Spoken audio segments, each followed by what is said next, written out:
I'm on a mission to become one of the best, if not the best, digital marketer in the world. I'm going to just burn the boats and go all in. I've spent millions on social media marketing. Most people try to make content. It doesn't work. Like, it takes actual skill and talent to do it. Very few people are so good at organic and so good at paid. If you stop making content today, you'll become irrelevant tomorrow.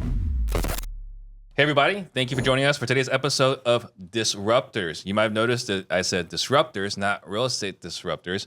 We got a slight rebrand. We'll be talking about that in a second. Today we got Ryan Pineda coming in with Wealthy Way, and he flew in from Vegas to talk about how to get motivated seller leads at a reasonable cost in this crazy competitive market in 2024. Guys, on a mission to create 100 millionaires. The information on the show alone is enough to help you become a millionaire. In the next 5 to 7 years, if you take consistent action, you will become one. When you guys get values out of the show, please hit that subscribe button. Please share this with your friends so that way we can all grow together. So thank you for being the first guest. Dude, I'm on honored. Our rebrand. I'm honored. I know I was on Real Estate Disruptors 3 times. That's right. So I'm honored I'm the first here, baby. First one. And yeah. I thought of you to be the first person to be part of our rebrand because you've gone through a few evolutions. Yeah. Right. A few changes.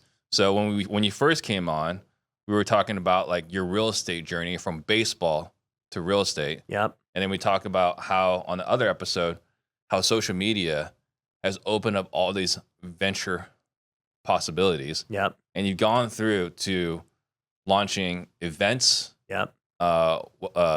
Communities. Yep. And so on. So let's talk about your journey, and we'll talk a little bit later on about the reason for my rebrand. Yeah. So it's been a couple years. What has transpired in the last 2 years for you? In the last couple of years, a lot of things, man. Obviously, the real estate market shifted a lot. And so real estate investors had to deal with that, myself included. So I would say on that front, it was actually very difficult. Anyone that tells you otherwise in real estate is probably not being truthful. So dealing with that was tough.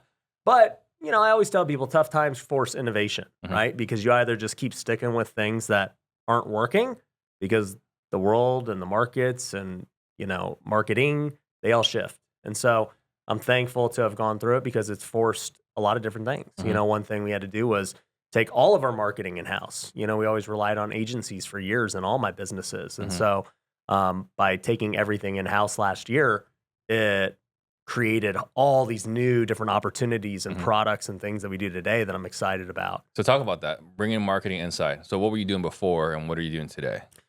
Well, let's just go with 2 different forms of marketing, right? So we had social media, organic marketing. So I always did that in-house. And I think that that's why we had so much success. Yeah. We got over 1 billion views on social media in just like 3 years. And there's always all these agencies that will do social media, and I've hired them too, but we were always core in-house. And that's what allowed us to have so much organic traffic that's generated tens of millions. But on the paid side, I never wanted to focus on that because, honestly, you can only focus on one thing at a time. Very few people are so good at organic and so good at paid. I could probably literally count on one hand how many I know. And I was like, finally, all right, dude, at some point I'm going to have to learn the paid game. I'm going to have to understand what all these agencies do that we're hiring because to me, anyways, it didn't seem like rocket science. Yeah. I'm like, if we could figure out this organic side, this paid side can't be that much harder. And so that was kind of the journey I went on. So all the agencies that are listening, you just tune out. Well, but look, it's true because look at how many agencies there are and then look at how many real stars on social media they are. One is clearly harder than the other. Yeah. And I tell this to real estate investors too. They're like, dude, should I do social media? Should I do coaching? Should I do this? I go, how many 7-figure real estate investors are there versus how many stars on social media are there? Yeah. There's far more 7-figure, like thousands % more. So let's talk about the agency model. Like, why don't you think that was working? And I'm rehashing private conversations you and I had, but for everyone else that's listening. I think the agency model is tough for many reasons. One is they don't make a ton of money off the clients, right? Like they'll charge a retainer and then they'll charge a percentage of ad spend in most cases. Some may have a profit split deal. But with the agencies, the problem is they have to work to an individual client for every client they bring on. So if I'm like, hey, Steve, dude, I got an agency. I want to work with you. It's like, dude, I got to study your brand. I got to understand your products. I got to get you to make content and ads and creatives. We got to write a whole new webinar, a script. Dude, there's a lot of work to get you just going. And we don't even know if it's going to work. Right. Because it's not proven at all. And we don't even know if your product is any good. Yeah. And so like all these factors play into it. And then guess what? If it's not working, you fire the agency. And if it's working too good, you're like, dang, I should probably just take this in-house. I'm paying these guys too much money. So there's like no in-between where it's like this long-term solution for most people. So that's why it's tough on a traditional agency perspective, whether they're trying to get a, educator or somebody to get real estate leads or somebody, a service-based company. It's hard. Yeah. Now, where I do see agencies work is when it doesn't have to be individualized. And, I've seen agencies work for service providers who are like, hey, we help AC companies get leads. And it's like, they don't need the founder to make content. They don't like, dude, we're just going to get you AC leads. And we're going to give you leads. Yeah, we're going to just do it for you. So that does work. Yeah. So just to add, further context, right? So let's say I hire Ryan Pineda's agency. Yeah. Right. And like, I've got some organic content. I'm doing okay, but I want to grow. So I hire you. Yeah. Right. And I pay you 30%. And it works, right? If I'm making 100K, you make 30K. Okay, that works. But now you're really good. Yeah. And now you're making me 500K a month. Yeah. Now I'm starting thinking like, well, I'm paying Ryan 150K. What kind of talent could I get? Yeah. For 150K a month? Yeah. That's the downfall. You do your job too good. Yeah, you're too good. And the reward for being too good is you get replaced. Yep. I think the other thing too is like, remember how good the COVID money was, right? Oh, yeah. Right? When everyone was getting I need some more of that COVID money. Yeah, when all that stimulus money was going out, yeah, everyone was buying this product, that product, right? So like, as an agency, you didn't have to be that great. As a star, you didn't have to be that great. Yeah. Right? Like if you were creating content and you're selling courses, you're making money. Oh, yeah. 100%. 24 is a little bit different. Way different. Right? Can you talk to me about the environment that's changed? Most business owners waste their time and money on solutions that never fix the root problems. They'll address all the symptoms due to slow revenue, and because they're only fixing the consequences, the real problem stays hidden and the cycle of wasting time and money continues. It's like having a lingering headache that won't go away despite trying every over-the-counter medicine. When in reality, you should have just gone to the doctor and had them figure out exactly what was causing the headache. And that's what's so difficult about business. You can see and feel the symptoms and yet struggle to find it. Now imagine you can find a prescription that doesn't just mask the symptoms, but actually addresses the root cause. Where would your business be if you addressed that right now? That's what our sales event is about. Your marketing doesn't suck, your leads aren't bad, and your operations aren't terrible. It's that you haven't addressed what actually makes you money in wholesale, which is the conversations you have with homeowners. It's critical that you build trust with sellers, demonstrate that you fully understand their situation, know exactly what's keeping them up at night, and paint the ideal outcome that leads them to a better future by working with you. That's what it takes to get signed contracts and keep your business going. Simply put, at our event, you'll walk away with the framework, phrases, questions, documents, and process to close more sales and buy more houses. Join the hundreds of others who have come to our live event and dramatically grown their business. Our event is happening soon and is available for you to join only if you're willing to take the pill. Way different. Right. Can you talk to me about the environment that's changed? Yeah, I mean, in the education front, once again, people won't talk about it, and if they're not, then they're just lying. But dude, I mean, here's the thing. Information is so freely available now that it's not valuable anymore.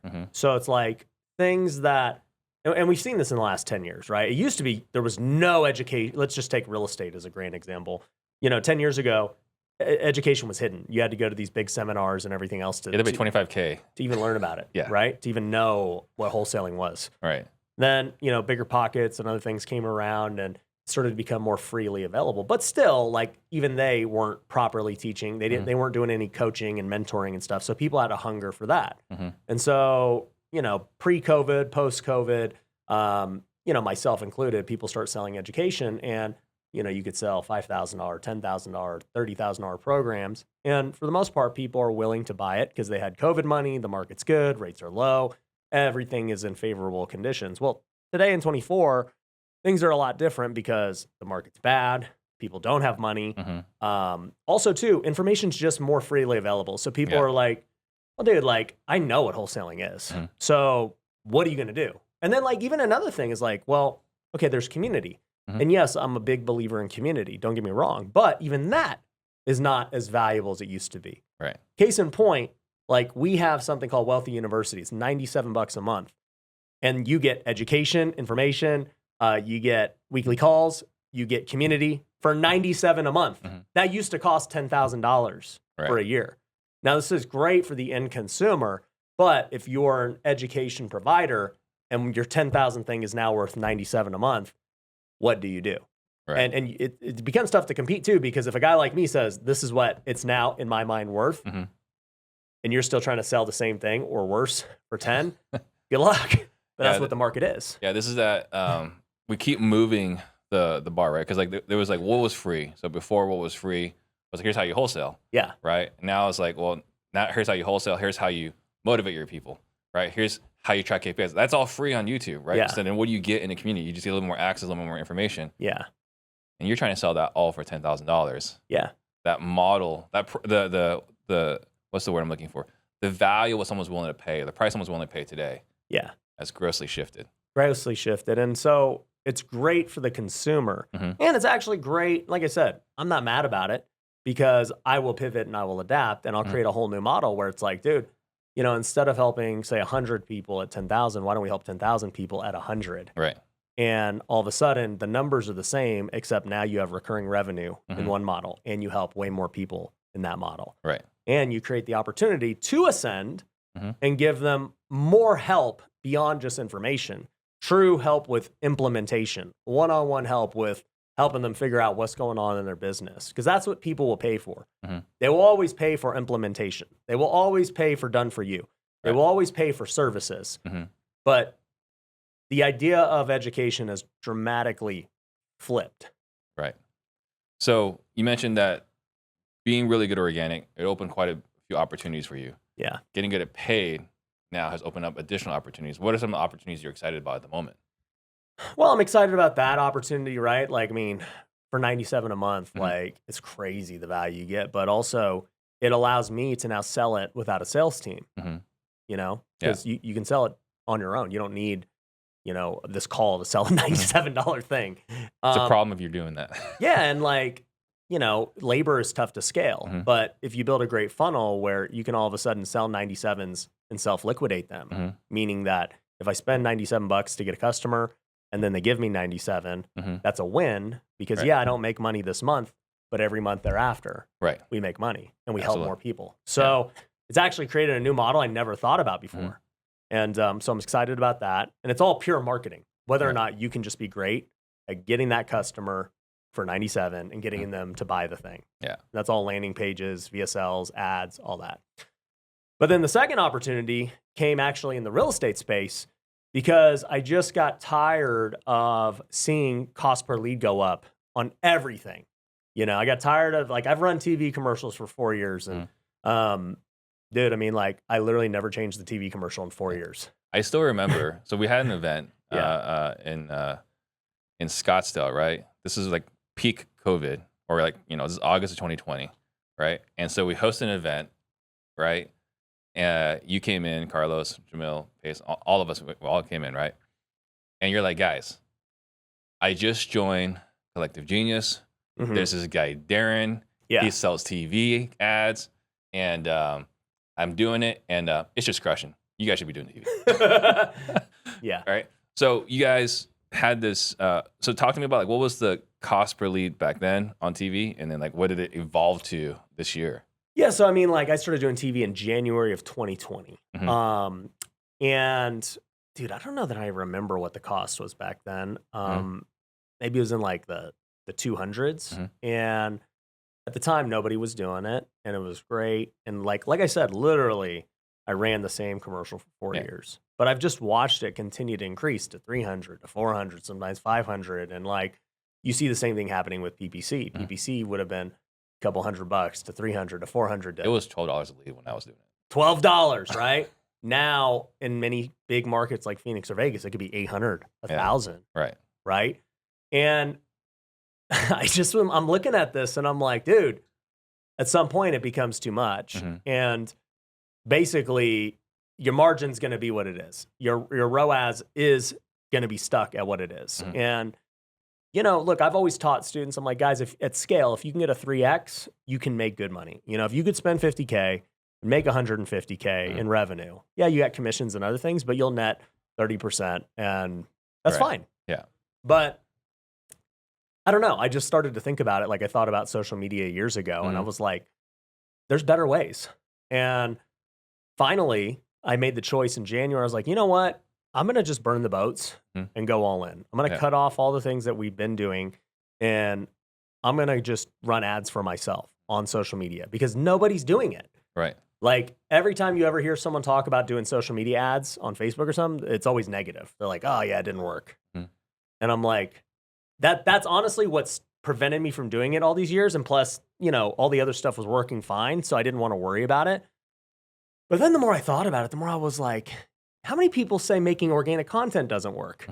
Majority of people. And I'm like, you know what? My guess is these guys are just bums. They just don't know how to do it. Yeah. Because clearly social media works. Yeah. Clearly everyone's on it. These motivated sellers are on Facebook. It's not like they just don't they only look at direct mail and they only search PPC. They're actually on social media way more than those other things. Right. So why is it not working? It's more so it's a problem of skill. Sure. So what did you do then? So you turned off TV? Yeah. The TV's off. Yeah. So it's just your Facebook right now. Yeah. All right. So you came to the realization. Yeah. And it's a skill issue. So you went all in on it. Yeah. So what have you done since? Well, let me tell you, it wasn't all freaking roses right off the bat because you don't know what you're getting into, right? Like I've spent millions on social media marketing, paid and organic. So like I already had like a pretty good idea of what needed to happen. But what I didn't realize was I made a few big mistakes on my front, which is good because it leads you to the conclusion quicker. Right. First mistake I made was I didn't do it in Vegas initially, where I'm at. So just those who don't know, I'm in Vegas, and that's where we've done pretty much all our deals. I got so just mad at like what Vegas costs were on other forms of marketing that I was like, I'm going to go like get the cheapest leads imaginable and I'll figure out dispo to close them and I'll create this crazy model. So I just started going nationwide marketing. Just USA. What's the target? USA. Yeah, basically. Right. And dude, I was getting leads for like $20 and I was like, this is crazy. An inbound lead for $20. And like, we were locking up deals like gangbusters. I was like, I'm about to be the richest person in real estate. This is crazy. And sure enough, we realized that like most of these deals could not sell because they were in too rural of areas. And, because of that, I was like, all right, well, this isn't working. So I spent about 2 months realizing that because you just don't know. Like you lock up these deals in the first, bunch of weeks. Then you're trying to move them for a month. And then you realize like, oh man, the same thing is happening over and over again. So basically after 2 months, I was like, all right, the marketing's good, but we're just in the wrong markets. Let's try like a step up. Let's get what I would call a tier 2 market. Maybe not a Vegas or a Phoenix, but let's go after a like San Antonio, Reno, Tucson. Whatever, right? Yeah. And so that's what I did. I started targeting those markets, and then I started to see cost per leads at like $60. And I was like, all right, like that's still like super cheap. Yeah. And so we lock up deals in those markets. Now, this ends up being better, but still like not optimal. We locked up a bunch of deals in these tier 2 markets. We closed some, others fell out. What I realized was now this is your arena. We had a sales issue because we didn't actually know what the properties are worth. Because even though they look great on all the apps and softwares and everything, dude, everything is local. You just don't know what somebody's willing to pay. And we got all the tools. We got Investor Lift. We got everything to find all the buyers, and we would call them and everything else. And you just realize there's so much you don't know about other markets until you're there. Yeah. On top of that, I do believe, because we've always been a go-in-person appointment kind of company, that because we were closing so many, well, all virtually over the phone, I think we had higher fallout even when we did have a buyer because there's just more skepticism. We never met in person. We're not local. We don't live there. Are you real? Yeah, like they're like, is this really happening? Like, so I think you run into those issues. Now, like I said, we still close deals. We have a ton in our pipeline right now that are out-of-state deals that, have been assigned, that are closing and everything else. But I just realized, I'm like, dude, that was dumb. I should have just went with the constant that we know, Vegas, and tested that, compared to that. So anyways, I do that for a couple of months. Then I go to Vegas, and I'm like, all right, let's run them all in Vegas now. Let's stop all this stuff. Like those deals will continue to happen and close because of the pipeline built up, but let's just go Vegas. And so we go in Vegas, and, we're getting leads for sub $150 a lead, and these are inbound leads. Yeah. And, I literally asked my team, I go, hey, legitimately, guys, tell me about the quality of these leads versus everything else we've ever done. My team's been with me for 5+ years. Like, how's it compared to TV and PPC and these other forms that are the cream of the crop, right? Yeah. They're like, honestly, they're the same, dude. Like, they want to sell. They all want market value. Everybody wants market value. Shocker. Right? Like, people aren't dumb if they're on the internet, okay? And so they're like, but they're motivated. They want to sell. And so we start sending them out on appointments again. And then sure enough, we see like, yeah, we're seeing pretty much the same kind of ratios. And maybe they might not be as motivated, but dude, you give me 5 times the many at bats, it's a way better model. Yeah. So anyways, that's what we're currently doing. And like I said, we're locking up more deals than we ever have before, just because the cost per lead is so much less than our other channels. And I'm really a big believer in it because I've just realized now, after thinking about it and seeing the results, I'm like, oh man, this truly is like a competitive advantage. Yeah. Because think about this. Real estate, as we know, is like the most ancient, like antiquated industry. system. Yeah. And so every marketing channel you've ever been taught, think about how uncreative it is. We're like, hey, go pull a list of foreclosures or any of these other, things and cold call them and text them. There's no competitive advantage. It's just cold call and text them. Whoever cold calls and texts a lot, whoever does the most effort, can win. There's no competitive advantage. Yeah. Think about direct mail. We all send the same postcard, and like, there's not really anything to it. Okay. TV. I ran the same commercial for 4 years. I didn't have to change anything. Yeah. It was just a matter of, are others willing to come in this space and do more? And guess what? People did come into the space once they realized, oh man, there's a good return here. And so now, like in 2024, we would have like 4 people in Vegas running TV commercials versus none a couple of years ago, right? And I just started to realize like TV takes no freaking, like, there's no competitive advantage. And then you realize with PPC, it's the same thing. You just bid on some keywords. Like, it's not rocket science. Right. So I thought about all that. And then I thought about social media. And I was like, dude, you know how hard it is to compete in social media? I have to make ads every week to keep the cost per lead down. I have to be good on camera. I have to have a good copywriter and scripts. And we got to constantly do new ads and creatives. We got to have good targeting on the media buying side. We got to manage the budget properly every single day. Like, there is true competitive advantage to this that others just don't understand how to do. I only understand it because I've been making ads forever. Right. And sure enough, like, I just look at it, I'm like, dude, these guys could try to do it, but they won't figure it out. It's the same way with organic social. They can try to do it, but they're not going to figure it out. Yeah. The best of the best. Like, there is true creativity to it, unlike all the other marketing channels. So you're saying like my picture of a house with like a red circle on it and an older couple on it, that's not... Bro, let me tell you why these other agencies don't work for social media. They literally hire actors from Fiverr and like do the ad. And then like well, do they? I've never seen that. That's what they do. Okay. Do you think these digital marketing nerds are out there doing the content themselves, filming ads for sellers? Do you think they've ever even been in a seller's house and had a negotiation or even know what to say? No, that's why they don't work. Yeah. That's why most people try to make content. It doesn't work. Like, it takes actual skill and talent to do it. Yeah. And so, it's just like, I've realized, I'm like, oh, bro, I'm going to kill this for a long time. Because you're taking your success from your ability to create content organically and applying it over here to give yourself a competitive advantage. Because they could go and hire copywriters. They could go and do the media buying and this and that. Yeah. But the creativity is probably The where ads, the biggest competitive advantage. the ads, and then also landing page optimization, all these different things that VSLs on the landing, all the same thing I've had to do on the education side to throw big events, to throw, make money in coaching and other services. Like we do it over here, and there's skills that I've spent millions and years learning. And so you do it over here and you start to see like, oh my gosh, like nobody is doing this. It's the same thing I was saying on your show 4 years ago when I was on TikTok, and I was like, guys, nobody is doing this. You need to do it. It's where the world's going. And I'll tell you why it's going. The world will inevitably end here. Because when you just look at the other forms of marketing, the cost of it's just attention, right? We're just buying attention. And so when you look at the cost of attention at other mediums, TV, for instance, right? There is a fixed number of eyeballs that are on TV. And we know that it's declining. It's going down. Right?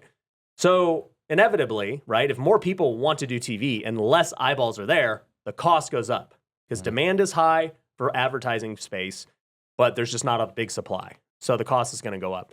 This is why PPC costs are going up. Because when you just think about how many people actually search cash offer for my home in your market every month, it's low. I would argue it's probably not changing. It's probably pretty static all the time. But if there's more investors coming in because they hear PPC is good, that cost is just going to keep going up. Right. Here's the thing. Social media is not changing, right? Like more attention is going to social media. More people leave TV and go to social media, right? So we know that social media is this massive pool of eyeballs and attention, way more than all the other channels probably combined. Right. Right. Well, even if they're watching TV, they're still on their social media. They're on both, right? But my point is social media has no demand of people advertising on it for real estate investors because they think it doesn't work. Yet it has all the supply of eyeballs. Right. That's why its cost is so much lower than everything else. And we could go after this podcast, everyone could be like, I agree with Ryan, and they can go try and do it. They're still not going to saturate it because there's so much supply of eyeballs. So now that you have figured this out, how long have you gotten it to work in Vegas? There are two types of salespeople out there. There are the convincers and there are the sales professionals. For the first 9 years of my career, I was the convincer. Convincers are always out there trying to convince people to meet with them and buy from them. Their strategy is to try to push hard and never take no for an answer. And by focusing on this strategy, they spend a lot of time on cold calling, the next marketing gimmick, features and benefits, how they and their company are the best, following up until the prospect buys or dies. All of this requires time and energy. The problem isn't the model itself, it's that their approach pushes prospects away. And this is the same exact thing that happened to me before I figured out the close more sales formula. The solution? Sell customers exactly what they want to buy.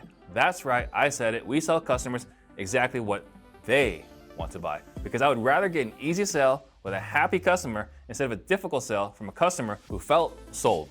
No thanks. I did that before and it sucks. So here's the deal. I explain everything in the Close More Sales course. It's an 11-module course that shows you everything you need to know to close more sales. The best part, you can use this in any industry, not just real estate. So no matter what you're selling and to who you're selling to, this formula will lead to easier sales. Go to closemoresales.com/sales masterclass. One word, closemoresales.com/sales masterclass. Work in Vegas. I've been doing Vegas now for a few months, and I mean, like I said, dude, in real estate, you're not going to actually have closings until months later, but we've locked up the same amount of things. Everything is the same, except that our cost is way different. Yeah.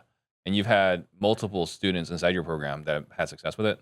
Yeah. So what I did was, when I started this journey, back in January, I always just share it with our students. I'm like, guys, here's what I'm doing. Like, I'll let you know how it goes. Like I do. I'm just like transparent, like, hey, I'm doing this social media thing. I'm doing this thing. I just tell them before it actually happens. And I'm like, every week I'll report to you guys what I do. So anyways, a bunch of them saw what I was doing. And eventually they're like, dude, can you teach us? And I just was like, really, I can't. Like, it's just too hard. And I was like, you're better off just hire an agency, but like, I don't even know who can do it. Right. So eventually, and this is how I always start businesses, is when you have just so much demand that nobody's fulfilling, you just do it. Right. And so I was like, all right, guys, you know what? Let's do, I'm going to take 10 of you guys and, first 10 to do this. And I'm going to run my ads. So you don't even have to film nothing. I'll run my ads in your market because I've already been running ads in all these other markets. Yeah. It's like, I already know it works, but you already have market knowledge. You already have sales team. You already have boots on the ground. Let's do it. So I start running ads for 10 people. They're all in just random markets. And I see the same thing. I'm like, dude, the cost per lead is like way less, you know? One of my students, his name's Eunice out in St. Louis. This dude's got a crazy story. He's actually 20 years old. He's been shot, and he was stabbed like 27 times. Sheesh. Yeah, dude. He had like a rough upbringing. But in his first month, he locked up 8 deals in St. Louis. And I was like, holy crap. He came to my office. He's like, bro, this is insane. I was like, how the heck did you lock up 8 deals? Like, that's crazy. Yeah.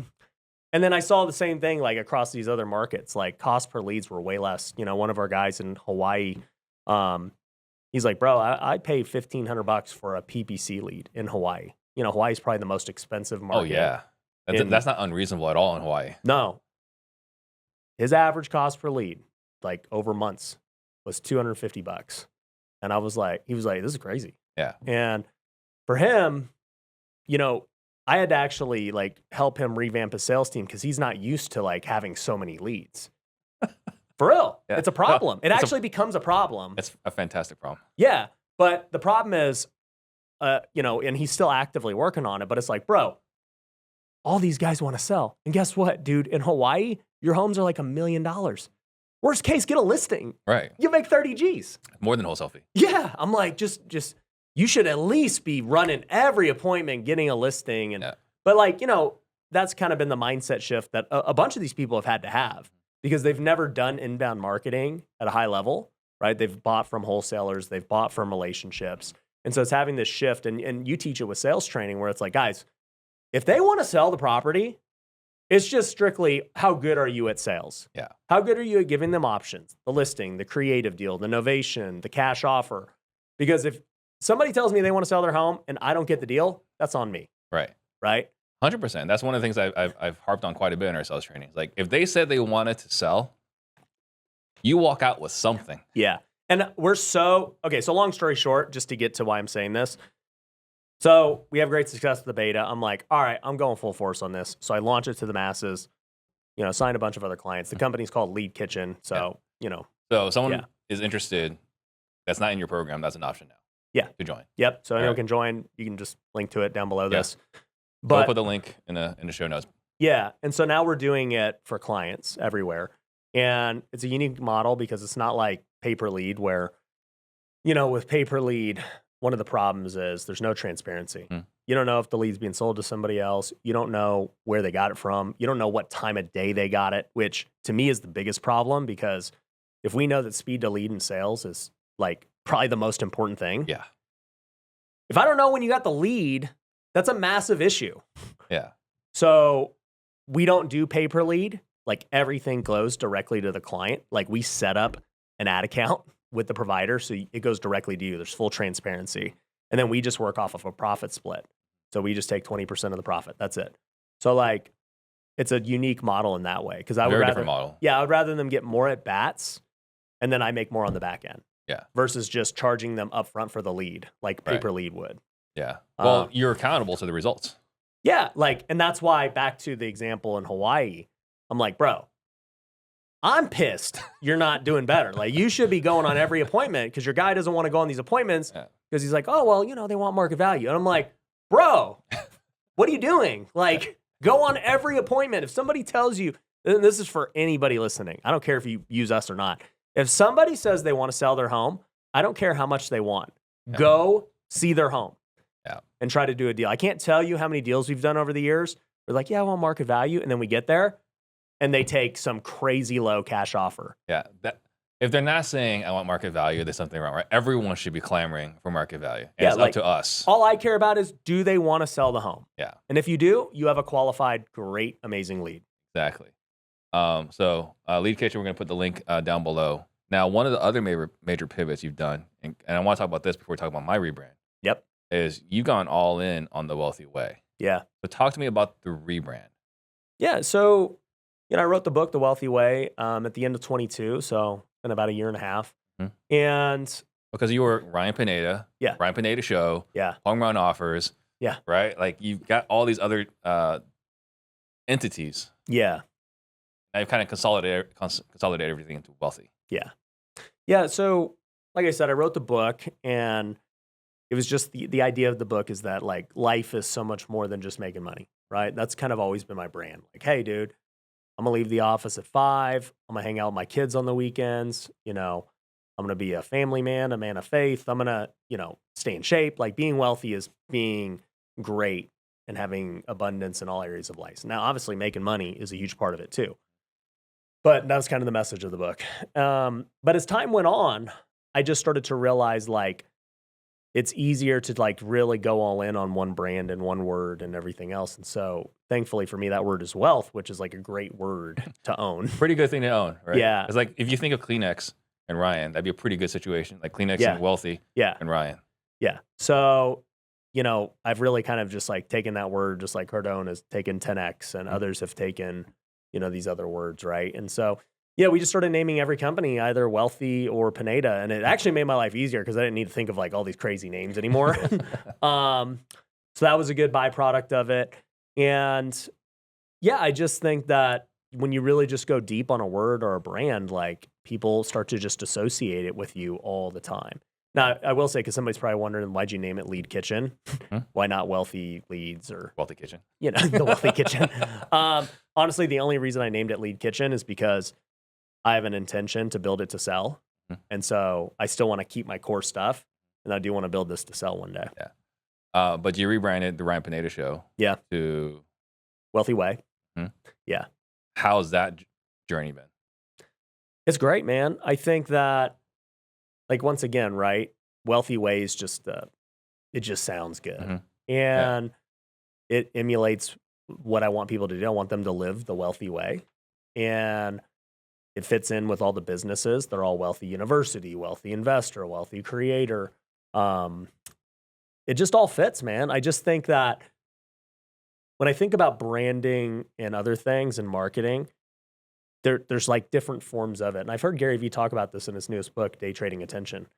It's like, all right, okay, Ryan Pineda, that is a person who is also a brand.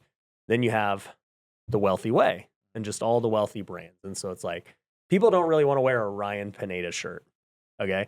The only time that ever works is in sports. Right. When you wear somebody's jersey. Yeah. Right. But they will wear a wealthy shirt, and like all this merch and everything else. And then I think like Russell Brunson with Funnel Hacker and that kind of stuff. Yeah. Like you'll identify as a funnel hacker. You'll identify as a wealth builder. And then like another piece to that is a mascot. You learn this in sports. And so it's like we have Judah, the lion. If you ever see me wearing my lion stuff, actually he's right here. Yeah. So, Judah. That's Judah. And so and speaking of our events, they're called WealthCon, which you're speaking at, by the way. Right. I forgot we didn't even talk about that. Yeah, next month. Yeah. So, WealthCon, I want to actually get a Judah like mascot walking around. Oh, that's people awesome. can take pictures with and all that stuff. And that's brilliant. I mean, I can see how well that's already going to work. Yeah. On social media. And think about like, if he's just some goofy mascot, like freaking having fun and like doing backflips and stuff, that'd be tight. Yeah, because I think wanting to let people know that you're associated with wealth. Yes. Right? Like no one's like, I don't know about that brand. Yeah. Poverty. The Poverty Podcast. Yeah. So rebranding, packaging everything the wealthy way. This has been impactful and what's the word? Not consolidating, but like really focusing the attention that you're building. Yeah, it just reiterates this wealth and this association. And like every wealth con we throw, it's just more brand association. Yeah. But you know what's a funny story? Even like as much as rebranding's tough, because originally my education was called Future Flipper, and we had like everything, just a different random name. And so when I brought them all under the Wealthy brand, it made life easier. But like people always would call it Future Flipper and other things in the early, let's just say first 6 months. Yeah, the transition. Yeah. Now nobody does that, right? And WealthCon, like I've been doing WealthCon for like 4 years every quarter. It just was called lots of different things until finally the rebrand happened. I'm like, well, now, so I was like, dude, I'm gonna call it WealthCon. I was like, that's a tight name. Great name. And then just like, it's been that ever since. And it's exciting, man. So they should definitely come. They gotta see you speak. Yeah, we're gonna be talking about sales. So So I'm doing the rebrand. Again, I asked you to come on Yeah. because you've obviously gone down the same exact journey, right? I mean, you've gone Yeah. through all these different ventures. So for us, we're really focusing, like we've done real estate disruptors Yeah. for, let's see, 6 years now, right? We launched it in May of 2018. Yep. And we've been extremely consistent with the real estate disruptors brand. But as we've been offering sales training to more and more people, I personally experienced this, right? All my clients are in real estate. Mm-hmm. And when real estate went through some tough times, They cut you. I was an expense Yeah. on that on their P&L, right? So I said, well, okay, well that sucks, and B, we got to do something. Yeah. And so in 23, we rebranded, not rebranded, but we added more people that we would sell to, right? Yeah. What other industries you'd be on. So for me, I'm looking at, instead of real estate disruptors, it's disruptors. And disruptor for me is an entrepreneur, right? Someone that's gone through the journey, someone that started and had the struggle. Yep. And now has experienced success, and now they can share the story of the success. So it's not going to be, what's the word I'm looking for? It's not just another podcast. It's still going to be the same story. Yeah. But now whoever comes on, so let's say Ryan, the disruptor, Yeah. has his audience that may see value in sales training. Yeah. And that's someone we can capture on the back end with our podcast. Yeah, yeah. So my initial thoughts and feedback is like, and I've had to go through this personally, so take for what you will. Mhm. We both start out in real estate. Yeah. Okay.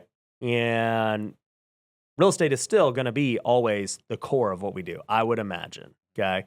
And I've done lots of things beyond real estate, right? Right. Both successes and failures. And what I keep finding myself going back to is real estate. Yeah. Ironically. And I actually had this from Neil Patel. So Neil spoke at my last WealthCon. He's been on my podcast a couple of times. And Neil is worth hundreds of millions, if not, he's a billionaire already. He's under 40. And this dude, Under 40? Yes. For anyone who doesn't know him, he's just like the premier go-to source for digital marketing. I look at him as an SEO guy. Am I looking at it wrong? Like, he's Well, like the king of SEO. Yep. So that's a great point that you bring that up, right? So Neil, just to give some context to where he is today, he manages billions of ad spend from like Apple, Microsoft, Really? Okay. massive Fortune 500 companies. He manages their ad spend. He's an agency. Yeah. Okay. Gary Vee is the same way, by the way. For those who don't know, Gary Vee makes his money as an ad agency. So clearly there's a lot of money in marketing, which led me to thinking Lead Kitchen's probably a smart thing to do Yeah. and be the best agency for real estate investors. Right. Total side thing. But with Neil, he started out as the niche of the niche of the niche, SEO. That's just such a small niche of marketing. Right. And That's a small niche that people don't want to spend money on. yeah. And so he becomes the best in the world at SEO. Nobody can touch him as far as his content, his results, everything else. But then, obviously within SEO, you're going to learn other aspects of digital marketing. Right. And so he learns all the social media platforms and all these other forms of advertising. And then, they want him to do those things for them too. Yeah. Right. And now if you look at his content, still clearly he's going to talk about SEO, but that's not only thing he talks about like it would have been in the early days. So I think what happens is, as disruptors, we have to start within a niche of a niche of a niche. Right. And just own it. So for me, I started out as a house flipper. That is a niche within real estate. I wasn't like an apartment guy. I wasn't like even a wholesale guy, even though we were doing that. I wasn't a creative guy. I wasn't a, Airbnb guy, Yeah. like house flipping. I was like, I just want to be the most known house flipper on YouTube and TikTok. That was my goal. And I felt like I did a pretty good job of that after a couple of years. For sure. And so then I said, how do you broaden out? Just like what you're asking yourself. And so I said, okay, I'm going to broaden out into just like the pure entrepreneur space. And so, I start teaching people content and social media and branding because that's what people wanted from me. But I was one of your $500 course buyers. There we for go. Social media. There we go. And I've had so many people, we've made millions teaching people social media too. And so it's not like it's this just side hustle. Right. Like a lot of people still to this day will come to us to learn personal brand. Then we started realizing that people wanted us to teach them just general business. Like my lawyer's with me here today. He started as a client, right? And so now I'm a client of his. Yeah. And so it's just like I started to get all these random industries reaching out to me about branding, about building offers, about marketing, all this good stuff. And so, I've been in this broad kind of just entrepreneurial niche. then I started getting more outspoken about faith. And I started just incorporating faith into my events, into my content, because that's just what I felt God calling me to do. And so, I started a nonprofit, and I was like, man, this is kind of where my heart's at. And I think in the end, you keep going upstream into more broad. And so it's like, for me, it was house flipping to general real estate to entrepreneurship to now faith. Like faith is a huge segment.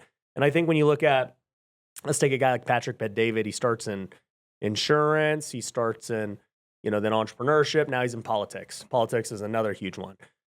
I think those are good if you desire to reach like a massive amount of people. But what Neil Patel would argue, You spent countless weeks going back and forth with a homeowner only to lose a deal because the seller changed their mind, another wholesaler made an unreasonable offer, or what the seller needs from the sale, you just can't pay. Now imagine you've got the ultimate control on a property that you just locked up, meaning you're on title and every decision has to go through you, eliminating virtually every external threat. That's why the installment method was created. Through installment payments, you have full control of the property as your name is now on the title. Any decision the seller wants to make now has to be approved by you. No longer can they pull out equity, go with another buyer, or change their mind. Imagine combining the best of creative finance with the flexibility of marketing the property on the MLS to collect the most amount of revenue possible, all while having total control of the property. This is just the tip of the iceberg. The concept here is simple, but implementing is challenging. So visit wholesale2024.com to learn more so that you'll never have another deal blow up. but what Neil Patel would argue is that you will make less money doing that. And he's right. I now believe that he's right after just doing it myself and saying that he's like, if you just go super deep on real estate, Ryan, he's told me this multiple times. He's like, you will make more money. The question is just, do you want to? And is that part of your purpose? That's the only two things you got to decide. Yeah. And I was like, well, I mean, I want to make more money. Like I think we all do, but I also like these other things. And so long story short, where I'm at with all of it is I find myself going back to the core of what I do, which Lead Kitchen would be an example of that. Mm. Like, let's service all these real estate people because that is what I've been doing for over a decade. Yeah. I will always be known for it, regardless of whatever other avenues end up playing out. And I just know it better than anything else I know. Yeah. So, like, it's an interesting thing I've gone through. Yeah. So I can say for myself, the joke I've always made before was like, I love everything about real estate except for houses and people, right? If we could just eliminate the people that make things difficult in houses, I would love real estate, right? But then you would need sales training. Right. And so for me, as my biggest struggle, as a engineer in the past was the sales component, right? So I've gone really deep into sales, human psychology, this and that. And so when I teach sales, the people that we teach have consistently said, like, we can teach it better than other people, right? So I'm passionate about human psychology, passionate about entrepreneurship.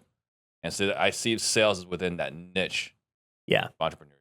Yeah, and I think that if sales becomes your now new niche, right? Once again, you could niche of the niche, real estate sales. Yeah. You could do, from there, just entrepreneur sales. And I think like there's lots of examples of sales trainers. I've interviewed all the top guys on my show. I've talked to Jeremy Miner. I've talked to Andy Elliott. I've talked to Cardone. I've talked to Daniel Cole. G. I've talked to Cole. Yeah. So like, even if I look at them, they still have a niche in sales. Yeah. I would say Cole Gordon's is for, course creators and coaches. Yeah, High ticket.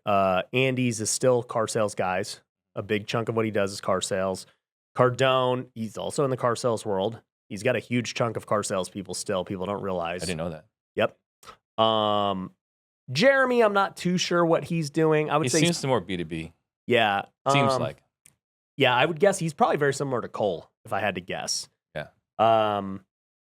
So, the one thing I haven't seen, but I have friends who are in tech, like nobody's a tech sales guy, but there's huge money in tech sales. Yeah. I think Cole dabbled in that for a bit, and I see some of his because you do that media library search ads, right? You can see like he's targeting that. So, like for me, here's my journey. I've been known as the real estate sales trainer, right, for the last few years, which is a great niche. Fantastic, extremely lucrative niche, right? Yeah, and there's not many people in it. There's not, right? And so like I've tried to broaden out, and so I've started doing my own marketing, right? So I had a conversation about Yeah. marketing. So I started doing my own Facebook marketing, Yep. right? Which these people don't know me. Yeah. And so as I've gone through there, By the way, how hard was it? so I have not mastered yet, which I'm pissed, right? Well, this is my point about why I just knew with what I was doing in Lead Kitchen. I'm like, bro, people, my students are like, dude, can you teach us that? I'm like, no, I can't. Like, it's just way more complex than you could even realize. It's a lot of complexity. So like, not everyone knows. I used to do my own Facebook ads back in the day, right? Like 7 years ago. Yeah. So I had some foundation, but lots has changed. A lot has changed. Nothing's the same. A lot has changed. I thought, oh yeah, I already done it before. It should be fine. But the greatest challenge is getting the language correct. You know, the getting the sales copy is so I hired a coach, right? And just a few things, just a few words can make all the difference, right? You can go from like a 1.3 click-through rate to a 1.8 click-through rate, just changing a sentence. Yeah. Right. And Bro, so yeah. like, dude, I can't tell you what I know today now that's just, like I said, it impacts the real estate business. It impacts the education. It impacts any business I ever want to start going forward. Yeah. And that's why I just knew it was going to be the skill I had to learn. Right. And if like anyone listened to my podcast at the end of 23, I was like, guys, I'm on a mission to become one of the best, if not the best, digital marketer in the world. And be like, well, that's a weird goal. And I was like, because that skill is where the money's at. Like that skill is where Neil Patel got paid, where Gary Vee got paid, where everybody wants the skill, whatever the case is. And over the last 6 months, you could go look on my account, but I've had the best in the world come to my office for a reason. I'm like, I need to learn what they know. I got to spend a full day with Russell Brunson and just like learns, dude, that one day, who knows what it'll make from just everything. And he charges up to $100,000 to coach with him, and just no, dude, he charges $250 to like to get his number and to like have access to, but you won't even get to spend a full day with him one-on-one. I don't know what you would charge for that. But it was free, so it was great. Yeah, no, it's fantastic. So, but yeah, the other reason why I'm going hard, right? Because I also hired the agencies and it just did not work out. It was not a pleasant experience, right? Yeah. But I'm looking at this. What is the number one skill in real estate? Generating leads. Generating leads. Yeah. Getting motivated homeowners to raise their hand. I don't care how good your sales is if you have no leads. Right. That is the number one skill. You've got to learn that skill. Yep. Right. And so I looked at this as an entrepreneur, as a business owner. Yeah. I need to get good at this marketing component, right? I need to become world class at it, because this is the skill that sales, critical skill, right? But without the leads, sales are irrelevant. Yeah. Yeah. Yeah. And if you have a lot of leads, you can be bad at sales because you have more bats. Yeah. If you're excellent, if you're good enough. Yeah. Dude, I'm telling you, like when I first started doing social media organic, these are the hottest leads of the hottest leads, right? Organic social media leads. Yeah. Nothing gets hotter. People have been watching your stuff for however long they've been watching it. They responded to a call to action. They're basically like, here's my money. Just like, sell me the right thing. Right. Right. And you can get by having bad sales team. Like I had a very bad sales team early on because I just didn't know. And then I remember we started running paid. They're like, these leads suck. And I'm like, well, yeah, they're not like just handing you their credit card like within 2 minutes. Yeah, you're not walking into Best Buy. You're not an order taker anymore. You got to actually be a salesperson. I know it sucks, but that's what you got to do. Yeah, you actually have to do your job. Before you were an order taker, you weren't a salesperson. You were an order taker. Right. Yeah. So, and that's the exact experience I'm having, right? So now that I'm doing Facebook ads, like these people don't know who I am. They have no idea. So when I went back to my coach, I was like, hey, like what I'm struggling here. Like, what's the problem? It's like, well, the problem is there's a very high awareness of sales training. Yeah. You need to niche down. It's like, okay, so I'm going back to real estate coaching. So now my marketing, if you look at it, it's like I'm the real estate sales trainer. And this is exactly the that's point like you I in was Vegas. making. Yes, it's exactly the point I was making. You end up going back to the thing that is your core niche. And I'll even take this a step further. So I was talking to Leon and Collective Genius yesterday about getting Lead Kitchen into Collective Genius. And so we're having this conversation. It's great. And he was like, hey, the thing I really like about what you're doing with Lead Kitchen was that because he asked, he goes, do you do PPC? Do you do the other stuff? I go, no, we just do social media. He's like, I actually really like that because you're saying, this is what we do. this is all we do. We're the experts at this. Clearly, my track record in everything I've ever done on social media is better than everyone. So like, there's just such great alignment with your marketing. Yeah. Of like, dude, you want social media marketing for real estate? Name somebody. Who you gonna bet on, right? Yeah. And he was like, I like that you don't have PPC and all these other things because it kind of just dilutes the brand. And you get agencies who do this. Agencies who are like, yeah, dude, we can do some PPC for you. We'll run some Facebook ads. We'll do a little bit of this. You know, I've seen companies that do this. Exactly. Right? There's a big Why would you one. trust them? No, but I'm just saying, like, you can't be good at all of them. You just can't. No. So, like, you have to show, like, yo, I am the best Right. at social media ads for real estate investors. I am not the best at social media ads for course creators or sales trainers. Right. But that would be a niche for somebody. Yo, my ads crush for sales trainers. Yeah. And you would buy it. If somebody had that, you'd be like, dude, can I please try that agency? Like, Right. they understand what I'm trying to do. Exactly. Yeah. So, and so hopefully, you know, if everyone's watching, right, like you got to hear like, you know, your journey Yeah. the last, I mean, really 4 years of this just constant evolution. Yeah. And I don't know how much more evolution to be because it sounds like you really nailed the message. And then this is my journey, right? Going to organically, more broad, but unpaid, going back to my niche. So my question is though, like, should we bring back the Real Estate Disruptors podcast? Because this is how I view paid in terms of any marketing. And I even do this with home sellers, even though it may not seem congruent. But like in some of my ads with home sellers, I'm like, yo, I want to buy your house. We'll give you a cash offer, you know, all this stuff. And I go, and you know, hey, my name's Ryan Pineda. Here's what I've done. Here's how many houses I've bought. You know, we've bought over $100 million of real estate, and I want yours to be next. And by the way, if you want, go feel free to look me up. You can go find me on YouTube. You could find me on TikTok, Instagram. Go look me up. See that it's legit and, you know, whatever, right? Right. And is all my Instagram and all this stuff ever talking about like buying houses from homeowners? No, right? But they're going to see credibility of like, oh, dude, this guy's like a real person who's putting out content. He has real people on his show. Like he buys houses, like he talks about buying houses and, you know, whatever else. So what I believe, and that's just a homeowner example, and education's even bigger because it's like, hey, you should learn to do real estate with us. And then, you know, they're going to go watch all this content. Because paid is cold, it requires more nurturing. Right. Especially with buying education. And so it's like your organic, in my mind these days, yes, it can get leads and yes, it gets conversions, but I think it confirms the paid. And then they see the paid again, and then they're ready to buy. Right. Absolutely.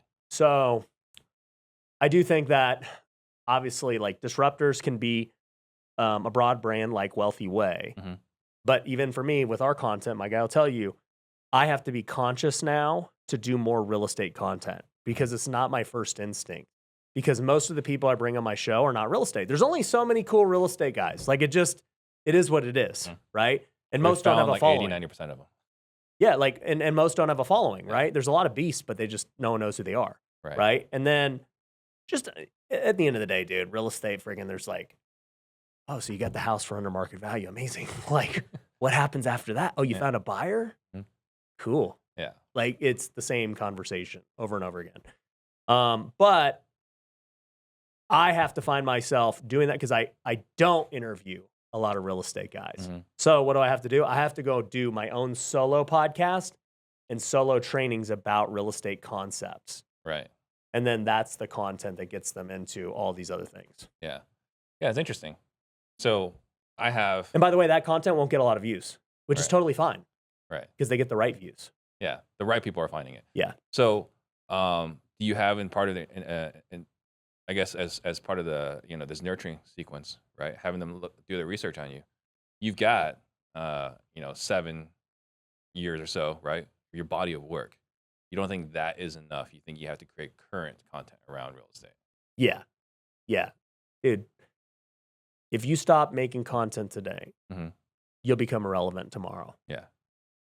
Like Cardone talks about it all the time. His whole job for his company is just staying relevant. Right. No, for sure you gotta stay relevant, right? But like, you were talking about how he still sells car sales training. Yeah. Is he creating content around car sales? I mean, look, this is another trap that people fall into is they compare themselves to Cardones and Gary V's and Mhm. stuff, who they do things their way at their level. Right. We can't do things the way they do it. Yeah. So we can't really look at what they're doing. Mhm. What we really want to look at is people that are like a level above us, Right. not 10 levels above us. Yeah. And so, Well, that's why you're here. You're the one that's one level above me. perfect, right? So I'm the perfect guy for you to listen to, Yeah. right? So I think that for us, anyways, we still need to make a lot of content Mhm. to the core niche. Yeah.